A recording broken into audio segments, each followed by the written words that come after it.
Have you ever thought about the reason most people stay broke? But it's also the reason the rich get richer. For most people, debt is a trap, a cycle, a weight that keeps pulling them backwards. But if you study the wealthy, you'll notice something strange. They don't run away from debt, they run toward it. So what's the difference? Because it's not the debt itself, it's the strategy behind it. Today, we're breaking the broke script and stepping into the good debt blueprint, the exact strategy the rich use to build wealth using other people's money. The strategy, arbitrage. Now, let's talk about the real game, because debt alone doesn't make you rich, strategy does, and the strategy is called arbitrage. Now, don't let the word scare you. It's actually simple. It just means borrow money at a lower cost and use it to earn a higher return. For example, if you borrow money at 5% interest, but you invest it into something earning 10%, that 5% difference, that's where wealth is created. That's the gap. That's the advantage. That's the game. But here's where most people get it wrong.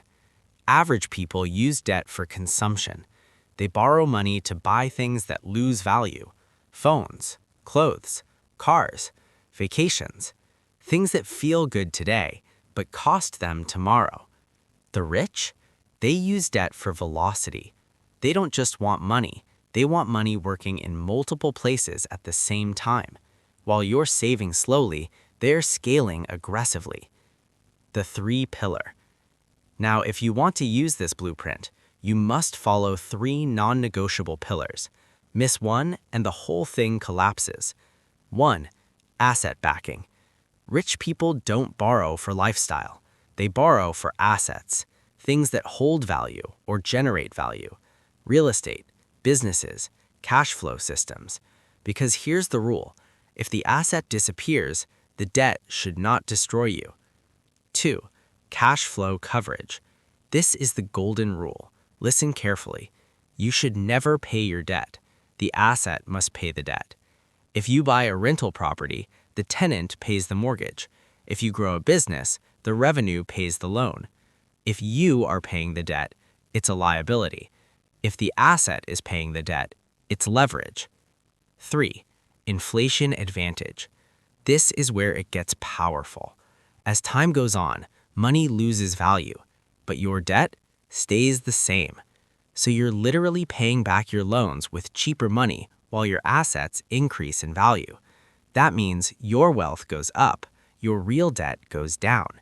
This is how the rich quietly win over time. Now, here's where most people destroy themselves. Even good debt can become bad if you don't protect yourself. And that protection is called liquidity. Cash reserves, emergency buffers, breathing space. Because what happens if a tenant stops paying? Business slows down. Something unexpected happens. If you're fully stretched, you collapse. This is what I call the sleep test. If your debt keeps you awake at night, you're not investing, you're gambling. The goal is not just profit. The goal is peace. So let's make it simple. Debt is a tool. Nothing more, nothing less.